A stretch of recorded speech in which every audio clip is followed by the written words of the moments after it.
Hi there, it's Michael Ackerman coming to you from Seattle, Washington, where I do sell real estate with Coldwell Banker Bain.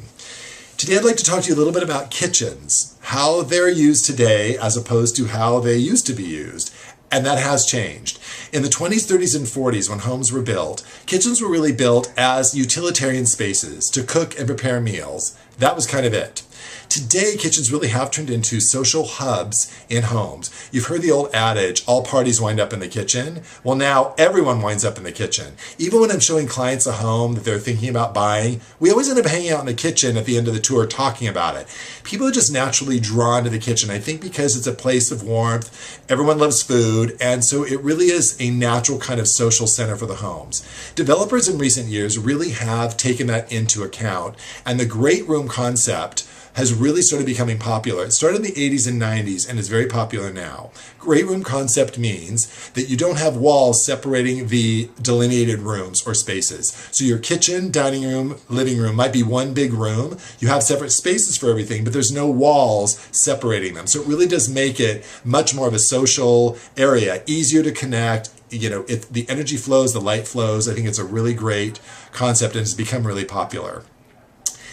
If you own a home, you're looking for a home built in the 20s, 30s, and 40s, work with an architect and a designer to maybe remove the walls around the kitchen. A lot of homes have done that in the Seattle area, and it makes it really fun because you get both old world charm plus more of a contemporary use of the space. Other things you can do is increase the window size, maybe put more windows in the kitchen.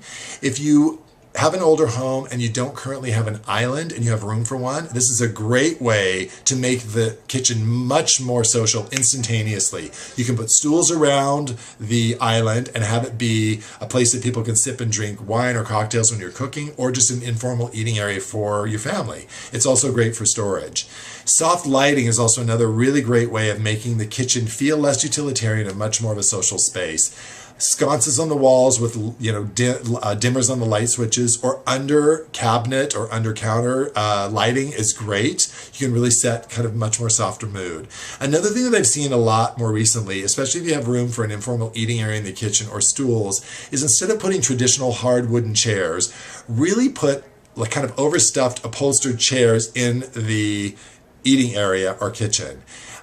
Winged chairs maybe at the end of the dining room table, or even a love seat or an upholstered bench on one side of the dining room table instead of traditional chairs.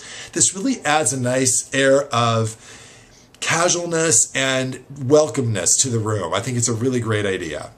So again, kitchens are much more of a social hub now. Something to keep in mind if you're buying a new home, or even if you're buying an older home, you can actually do some pretty simple things that will help create a more social hub in your home. If you have any other questions about real estate in general, feel free to email me at michaelackerman@cbbain.com.